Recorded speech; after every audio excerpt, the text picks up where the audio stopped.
नमस्कार दोस्तों, स्वागत है आपका हमारे YouTube चैनल जीके ट्रैकर पे। देखिए फ्रेंड्स, आज के वीडियो में हम बात करेंगे जो हमारी एक सीरीज है टॉप जीके एमसीक्यू सीरीज, और इस सीरीज की आज हम 81वीं क्लास यहाँ पे कवर करेंगे। इस सीरीज में जैसा आप जानते हैं हम प्रीवियस ईयर क्वेश्चंस को विद फैक्ट यहाँ पर कवर करते हैं। तो अगर आपने इस सीरीज की प्रीवियस क्लासेस को नहीं देखा है, आप उनको प्लेलिस्ट में जाके देख सकते हैं।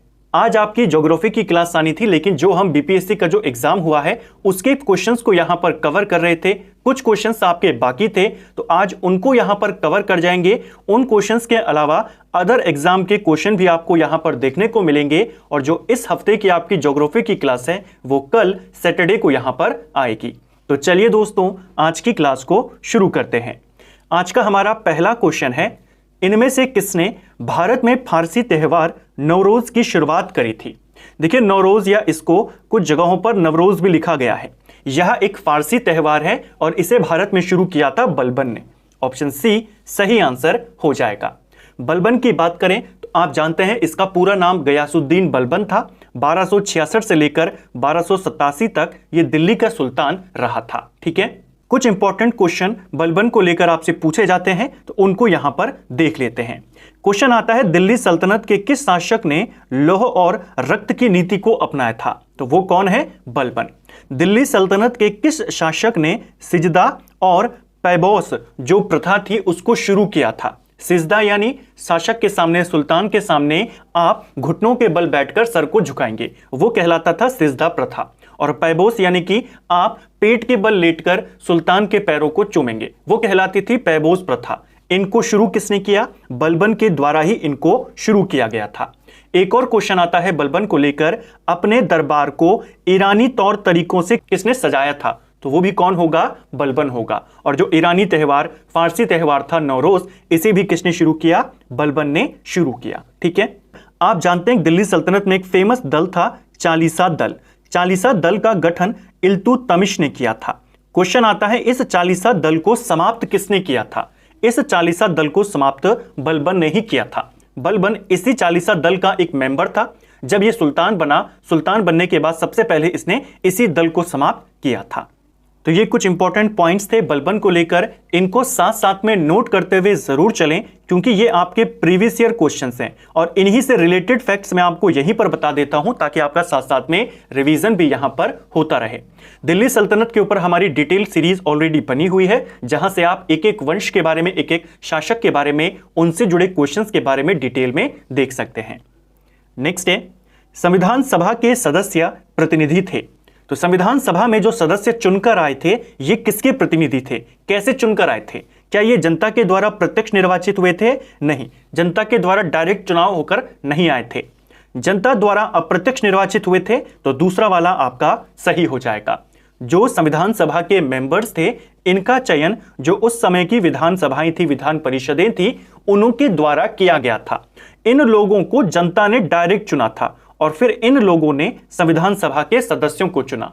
तो कैसे चुने गए थे? जनता के द्वारा अप्रत्यक्ष तौर पर। ठीक है, ऑप्शन बी सही आंसर होगा। नेक्स्ट है, वुड के 1854 के प्रेषण के संबंध में कौन सा कथन सही है? पहले आपको वुड के बारे में जानना होगा। एक क्वेश्चन आपने बहुत बार देखा होगा, कई बार पेपर में आया है, वुड डिस्पैच का संबंध किससे है? तो वुड डिस्पैच लकड़ी से संबंधित नहीं है, वुड डिस्पैच आपके शिक्षा से संबंधित है। ठीक है, यह आपके 1854 में आया था, डलहौजी के काल में आया था, और इसने अपनी कुछ सिफारिशें दी थी शिक्षा को लेकर के। दो बातें यहां पर दी गई हैं कि क्या वो इसके संबंधित हैं या नहीं, वो आपने बताना है। देखिए, पहला पॉइंट दिया है, इसने उच्च अध्ययन के लिए शिक्षा के माध्यम के रूप में अंग्रेजी की सिफारिश करी। तो पहला वाला आपका कथन जो है वो सही है। जो वुड डिस्पैच था, इसने शिक्षा के माध्यम के लिए, जो हायर स्टडीज थी, उच्च अध्ययन, उसके लिए अंग्रेजी की सिफारिश करी। और जो आपकी स्कूल स्तर की शिक्षा थी, उसके लिए इसने स्थानीय भाषा की सिफारिश करी। तो आपकी शुरुआती अध्ययन के लिए इसने स्थानीय भाषा की सिफारिश करी और उच्च अध्ययन के लिए अंग्रेजी की सिफारिश करी। अभी तक सिर्फ आपसे वुड डिस्पैच किसने बनाया था, कब बना था और ये किससे संबंधित है, अब उसकी सिफारिशें भी पूछे जाने लगी हैं। तो इस चीज को आपने ध्यान रखना है। दूसरा, इसने महिला शिक्षा और व्यावसायिक प्रशिक्षण पर जोर दिया। ये वाला भी आपका सही है। इसने सभी स्तरों पर महिला शिक्षा को जरूरी बताया और उस पर जोर दिया। साथ में जो व्यावसायिक प्रशिक्षण है उसके ऊपर भी इसने जोर दिया। ठीक है, तो यहां पर आपके दोनों स्टेटमेंट सही हैं, ऑप्शन सी सही उत्तर हो जाएगा। नेक्स्ट है, वर्नाकुलर प्रेस एक्ट के बारे में इनमें से कौन सा कथन सही है? तो चलिए अब वर्नाकुलर प्रेस एक्ट के बारे में जानते हैं। सबसे पहले आपको पता होना चाहिए वर्नाकुलर प्रेस एक्ट आपके 1878 में आया था। ठीक है, और इसको लाया था जो उस समय भारत का वाइसरॉय था लिट्टन, और इस अधिनियम को खत्म किया गया था 1882 में, और इसे खत्म किया था जो उस समय वाइसरॉय था रिपन। ठीक है, चलिए अब स्टेटमेंट्स को देखते हैं। इसे लिट्टन द्वारा अधिनियमित किया गया था, तो पहला वाला आपका सही है। दूसरा, इसे गैगिंग अधिनियम के रूप में भी जाने लगा, ये वाला भी आपका सही है। क्वेश्चन आता है इनमें से किस एक्ट को गैगिंग अधिनियम कहा जाता है, गैगिंग एक्ट कहा जाता है? ये था वर्नाकुलर प्रेस एक्ट, इसी का दूसरा नाम है, तो सेकंड वाला भी आपका सही है। तीसरा है, इस अधिनियम को रिपन ने निरस्त कर दिया था, ये भी आपका सही है। तो तीनों स्टेटमेंट आपके यहां पर सही हो जाएंगे, ऑप्शन डी सही उत्तर है। नेक्स्ट है, राजनीति की प्रारंभिक पुस्तक नीतिसार किसके द्वारा लिखी गई थी? जो आपके महत्वपूर्ण ऐतिहासिक किताबें हैं उनके रचना, उनकी रचयिताएं सारे पेपर में पूछी जाती हैं। अगर हम नीतिसार की बात करें, इसको लिखा है कामंदक के द्वारा, ऑप्शन बी सही आंसर हो जाएगा। इसके साथ देखिए, अभी तक आपसे सिर्फ रचना और उनके रचयिता पूछे जाते हैं जो ऐतिहासिक ग्रंथ हैं, जैसे मुद्रा राक्षस के बारे में, मृच्छकटिकम के बारे में। इसके अलावा कालिदास की रचनाएं काफी सारी पूछी जाती हैं। वृहत कथा मंजरी किसकी रचना है वो पूछा जाता है। उनके रचयिता तो आपको पता होने चाहिए, साथ में वो किस काल की जानकारी दे रहा है ये भी आपको पता होना चाहिए। अगर हम नीतिसार की बात करें जिसको कामंदक के द्वारा लिखा है, ये हमें गुप्त काल की जानकारी देता है, इस चीज को ध्यान रखेंगे। कुछ इंपॉर्टेंट किताबें उनके रचयिता और उनके काल को यहां पर देखते हैं। जैसे एक काफी इंपॉर्टेंट किताब है, कई बार पेपर में आई है, कथा सरित सागर। बहुत बार आपने इसको देखा होगा प्रीवियस ईयर एग्जामों में। इसके रचयिता हैं सोमदेव। ठीक है, और ये मौर्य काल की जानकारी देता है। एक किताब का नाम जैसा भी मैंने बताया, वृहत कथा मंजरी। इस किताब को क्षेमेंद्र के द्वारा लिखा गया है और यह भी मौर्य काल की जानकारी देता है। एक और किताब मृच्छकटिकम, मृच्छकटिकम को शूद्रक ने लिखा है और यह हमें गुप्त काल की जानकारी देती है। एक और किताब है मुद्रा राक्षस। मुद्रा राक्षस को विशाखदत्त ने लिखा है और यह भी हमें मौर्य काल की जानकारी देती है। ठीक है, कालिदास की एक फेमस रचना है मालविका अग्निमित्र। यह किस काल की है? यह आपके शुंग वंश की, शुंग काल की जानकारी देती है। कल्हण की बात करें, कल्हण की किताब का नाम है रासतरंगिणी और वो हमें कश्मीर के इतिहास की जानकारी देती है। ये कुछ इंपॉर्टेंट ग्रंथ जो आपको ध्यान रखने हैं। ठीक है, नेक्स्ट है, फतुहत ए आलमगिरी किसके द्वारा लिखी गई थी? फतुहत ए आलमगिरी पुस्तक की अगर हम बात करें तो औरंगजेब के ऊपर यह किताब बेस्ड है। औरंगजेब के काल में औरंगजेब पर कुछ इंपॉर्टेंट किताबें लिखी गई थी, उन्हीं में से एक है फतुहत ए आलमगिरी और इस किताब को लिखा है ईश्वर दास नागर ने। ऑप्शन ए सही आंसर हो जाएगा। हाल ही में यह क्वेश्चन आपसे पूछा गया है और जो हमारी दिल्ली सल्तनत वाली सीरीज थी जिसमें हमने दिल्ली सल्तनत के दौरान, मध्यकाल के दौरान के इंपॉर्टेंट जो साहित्यिक रचना है उनको देखा था, वहां पर भी हमने इस प्रश्न को कवर किया था। औरंगजेब के काल के, औरंगजेब के ऊपर लिखी गई कुछ इंपॉर्टेंट किताबें, उन्हीं में से एक है फतुहात ए आलमगिरी। किसने लिखी है? ईश्वर दास नागर ने। इसके अलावा एक किताब और है जिसका नाम है मासीर ए आलमगीर। इस किताब को साकी मुस्तैद खान ने लिखा है। एक और किताब है आलमगीर नामा। ठीक है, जैसे बाबर नामा है, बाबर ने खुद लिखी है। अकबर नामा अबुल फजल ने लिखी है। इसी प्रकार आलमगीर नामा है, मिर्जा मोहम्मद काजिम ने इस किताब को लिखा है। ठीक है, एक किताब है नुस्खा ए दिलकुशा। इस किताब को भीमसेन के द्वारा लिखा गया है। ये सारी किताबें जिनके हमने नाम लिए, ये सब आपके औरंगजेब के काल की रचनाएं हैं। नेक्स्ट है, ग्लोब पर 1 डिग्री के अंतराल पर खींची गई अक्षांश रेखाएं कितनी हैं?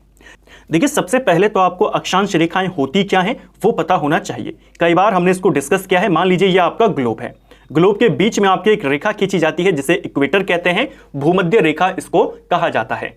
इसी रेखा के समांतर में जो लाइनें खींची जाती हैं इनको कहा जाता है आपकी अक्षांश रेखाएं। ठीक है, इनकी संख्या आपसे पूछी है, इनकी संख्या होती है 179। ठीक है, ऑप्शन बी सही उत्तर हो जाएगा। ठीक है, एक और क्वेश्चन आता है, दो अक्षांश रेखाओं के बीच लगभग दूरी कितनी होती है। जैसे ये दो अक्षांश रेखाएं हैं तो इनके बीच की दूरी लगभग 111 किलोमीटर के करीब होती है। इस चीज को भी ध्यान रखेंगे।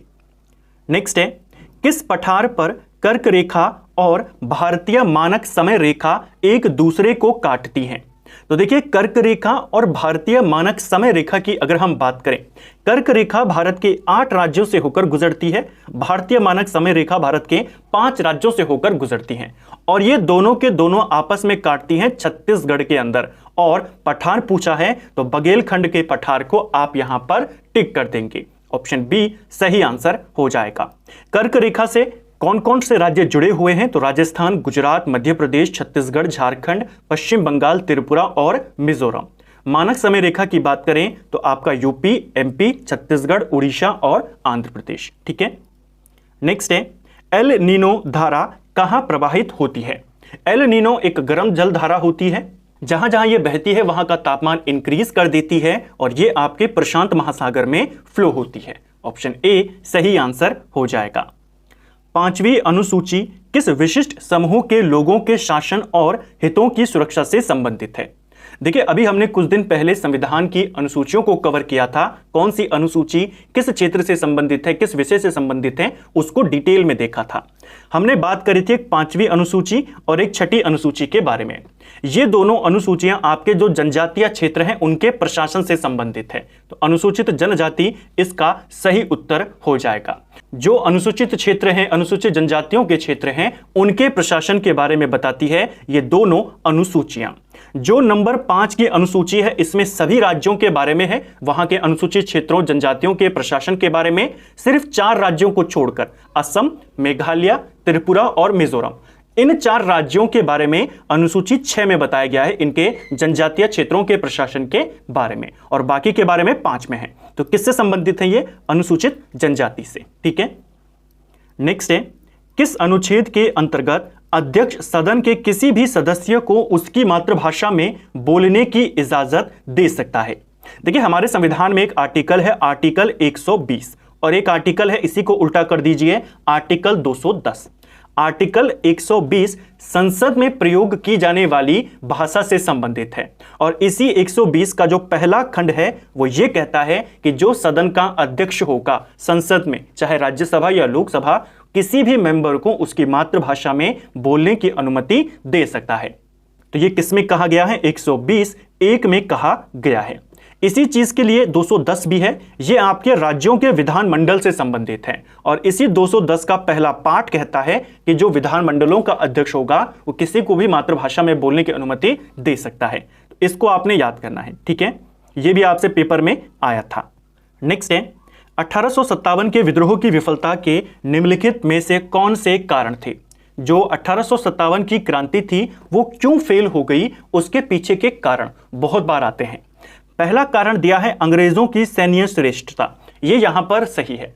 अंग्रेजों की जो सैनिक शक्ति थी काफी मजबूत हो चुकी थी, क्योंकि लगभग 100 साल से वो शासन कर रहे थे। 1757 में प्लासी के युद्ध के बाद और 1764 में बक्सर के युद्ध के बाद उन्होंने लगभग सभी शक्तियों को पराजित कर दिया था, तो उनकी सैन्य शक्ति काफी मजबूत थी। दूसरा कारण, विद्रोहियों के पास कोई एकीकृत कार्यक्रम एवं विचारधारा नहीं थी। देखिए, उन्होंने अपना नेता बहादुर शाह जफर को तो बना दिया था, उसको घोषित कर दिया था, लेकिन कोई स्पष्ट नेतृत्व यहां पर नहीं था, कोई एक विचारधारा इनकी यहां पर नहीं थी। अलग अलग क्षेत्रों में अलग अलग लोगों के द्वारा नेतृत्व यहां पर किया जाने लगा, तो इसको भी एक कारण माना जाता है इस क्रांति के विफल होने का। तीसरा है, समाज के सभी वर्गों से समर्थन का अभाव था, यह भी आपका यहां पर सही पॉइंट है। तो उपयुक्त सभी यहां पर आपके मुख्य कारण थे 1857 की क्रांति के विफल होने के। नेक्स्ट है, भारत के स्वतंत्रता संग्राम के दौरान निम्नलिखित घटनाओं को उनके कालक्रम में लगाइए, यानी जो घटना पहले हुई उसको पहले लगाना है। सबसे पहले इनके वर्षों को लिख लेते हैं। होम रूल आंदोलन 1916 में हुआ था। सूरत विभाजन कांग्रेस का 1907 में हुआ। खेड़ा सत्याग्रह गांधी जी का 1918 में हुआ, और मॉर्ले मिंटो सुधार 1909 में हुआ। अब इसका आप क्रम लगा सकते हैं। सबसे पहले क्या आएगा? सबसे पहले आपका सूरत विभाजन आएगा, उसके बाद आपका मॉर्ले मिंटो सुधार आएगा, फिर आपका होम रूल आंदोलन आएगा और फिर आपका खेड़ा सत्याग्रह आएगा। 2 4 1 3 इसका सही क्रम है, 2 4 1 3 ऑप्शन बी। नेक्स्ट है रचना दोआब निम्न में से किन दो नदियों के बीच स्थित है। देखिए दोआब क्या होता है, दो नदियों के बीच के क्षेत्र को दोआब कहते हैं। जब हमने भारत के मैदानों के बारे में बात करी थी तो हमने जब पंजाब हरियाणा का मैदान देखा वहां पर बात करी थी कि 5 दोआब वहां पर पाए जाते हैं। उन्हीं में से एक है रचना दोआब, और रचना दोआब आपके रावी और चेनाब नदियों के बीच में पाया जाता है। ठीक है, एक दोआब है जिसे बोला जाता है बिस्ट दोआब, ये आपके ब्यास और सतलज के बीच में पाया जाता है। ठीक है, इसके अलावा एक है आपका बारी दोआब, ये आपके ब्यास और रावी नदी के बीच का क्षेत्र है। रचना दोआब हमने देखा रावी और चेनाब के बीच का।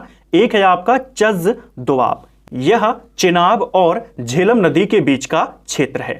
तो ये कुछ इंपॉर्टेंट दोआब हैं, इनको आपने ध्यान रखना है। जैसे रचना दोआब पूछा गया है, अगली बार आपसे बिस्ट दोआब पूछेगा, बारी दोआब, चज दोआब, इन सबको ध्यान रखेंगे। नेक्स्ट है अलाउद्दीन खिलजी द्वारा लगाया गया खराज कर किसान उपज का लगभग कितने प्रतिशत हिस्से के बराबर होता था। देखिए अलाउद्दीन खिलजी ने खराज नामक कर जो था, भू राजस्व उस समय जो होता था, इसको बढ़ा दिया था। इसको बढ़ाकर इसने 1/2 कर दिया था, यानी 50% कर दिया था। ऑप्शन बी सही उत्तर हो जाएगा। नेक्स्ट है निम्नलिखित में से कौन सा उपवेद ऋग्वेद से संबंधित है। देखिए वेदों के उपवेद, उनके उपनिषद, उनके ब्राह्मण ग्रंथ, ये आपसे पेपर में आने लगे हैं। जो अगर हम बात करें ऋग्वेद के उपवेद की, ऋग्वेद का उपवेद है आपका आयुर्वेद। ऑप्शन सी सही आंसर होगा। क्वेश्चन आएगा आयुर्वेद इनमें से किसका एक उपवेद है, आप कहेंगे ऋग्वेद का। आयुर्वेद के रचयिता कौन है, धन्वंतरी को इसका रचयिता माना जाता है। अगर हम शिल्पवेद की बात करते हैं, शिल्पवेद किसका उपवेद है, यह आपके अथर्ववेद का उपवेद है। और शिल्पवेद का जो रचयिता माना जाता है वो विश्वकर्मा को माना जाता है। इसी प्रकार गंधर्व वेद की बात करें तो यह भी उपवेद है। गंधर्व वेद आपके सामवेद का एक उपवेद है और इसका रचयिता किसको माना जाता है, भरत मुनि को माना जाता है। धनुर्वेद आपके यजुर्वेद का एक उपवेद है और इसका रचयिता विश्वामित्र को माना जाता है। तो ये मैंने आपको चारों वेदों के उपवेद और उन उपवेदों के रचयिता कौन है, एक ही जगह पर हमने उनको क्लियर किया। नेक्स्ट है मोहनजोदड़ो से प्राप्त महास्नानागार को किसकी परत चढ़ाकर जलरोधी बनाया गया था। देखिए मोहनजोदड़ो से हमें जो विशाल स्नानागार मिला है, महान स्नानागार जिसको कहा जाता है सिंधु सभ्यता की सबसे बड़ी इमारत, इसी को माना जाता है। और कुछ दिन पहले हमने एक क्वेश्चन देखा था इसका इस्तेमाल क्यों होता था, तो धार्मिक अनुष्ठानों के दौरान इसका इस्तेमाल होता था पवित्र स्नान करने के लिए। इस पर किस चीज की परत चढ़ाकर इसको वाटरप्रूफ बनाया गया था, इस पर प्राकृतिक चारकोल की परत चढ़ाई गई थी। ऑप्शन सी सही आंसर होगा। ओलंपिक पदक जीतने वाली पहली भारतीय महिला का नाम क्या है। तो पहली भारतीय महिला जिन्होंने ओलंपिक पदक जीता ये थी कर्णम मल्लेश्वरी। ऑप्शन ए सही आंसर हो जाएगा। इन्होंने सन 2000 में जो सिडनी के अंदर ओलंपिक हुए थे उसमें इन्होंने कांस्य पदक जीता था। किस खेल से ये संबंधित हैं, वेट लिफ्टिंग से ये संबंधित हैं। ठीक है, नेक्स्ट है पूर्वी घाट और पश्चिमी घाट के मिलन बिंदु पर कौन सी पहाड़ियां स्थित हैं। देखिए पूर्वी घाट और पश्चिमी घाट इन दोनों का मिलन होता है नीलगिरी की पहाड़ियां। जहां पर ये दोनों पर्वत आपके घाट मिलते हैं वहां पर स्थित है नीलगिरी की पहाड़ियां। पश्चिमी घाट को सह्याद्री के नाम से भी जानते हैं, ये क्वेश्चन भी पेपर में आ चुका है। ठीक है, इनमें से किसे सह्याद्री कहा जाता है, आप कहेंगे पश्चिमी घाट को। और दोनों का मिलन कहां होता है, पूर्वी और पश्चिमी घाट का नीलगिरी की पहाड़ियां। नेक्स्ट है गांधी इरविन समझौता मुख्य रूप से किस कारण हुआ था। तो देखिए गांधी इरविन समझौता 5 मार्च 1931 में हुआ था और इसके होने का मेन कारण था गोलमेज सम्मेलन में कांग्रेस की भागीदारी सहज करने के लिए। गोलमेज सम्मेलन उस समय चल रहे थे, पहला गोलमेज सम्मेलन आयोजित हो चुका था, कांग्रेस ने उसका बहिष्कार किया, उसमें भाग नहीं लिया क्योंकि सारे बड़े नेताओं को गिरफ्तार किया जा चुका था, उनको रिहा किया गया। गांधी जी के साथ इरविन का एक समझौता हुआ जिसे दिल्ली समझौता या गांधी इरविन समझौता कहा जाता है। 5 मार्च को यह समझौता हुआ और इसमें सहमति बनी कि गांधी जी यानी कांग्रेस अपने सविनय अवज्ञा आंदोलन था उसको स्थगित करेंगे और दूसरे गोलमेज सम्मेलन में भाग लेंगे। हालांकि दूसरा गोलमेज सम्मेलन वो भी असफल रहा और उसके बाद गांधी जी वापस आते हैं, तीसरे गोलमेज सम्मेलन में भाग नहीं लेते और दोबारा से जो आपका असविनय अवज्ञा आंदोलन था उसकी शुरुआत करते हैं। तो ये कुछ इंपॉर्टेंट बातें। तो फ्रेंड्स, ये था हमारा आज का वीडियो जिसमें हमने जीके के 20 इंपॉर्टेंट एमसीक्यूज को यहां पर कवर किया और पूरी डिटेल के साथ इनको कवर करने का प्रयास किया ताकि आपके प्रीवियस ईयर क्वेश्चन के साथ साथ उनसे जुड़े हुए फैक्ट भी आपको एक ही जगह पर मिल जाएं और आपके कॉन्सेप्ट और अच्छे से क्लियर हो सके। उम्मीद करता हूं आपको आज का वीडियो पसंद आया होगा। अगर आपको ये वीडियो पसंद आया है तो वीडियो को लाइक करें। चैनल पर अगर आप पहली बार आए हैं तो चैनल को सब्सक्राइब करें, अपने दोस्तों के साथ शेयर करें और वीडियो आपको कैसा लगा कमेंट बॉक्स में हमें ज़रूर बताएं। साथ ही आपका स्कोर कितना रहा, 20 में से कितने आपके क्वेश्चन सही रहे, वो भी आप हमें कमेंट बॉक्स में बता सकते हैं। Thank you friends.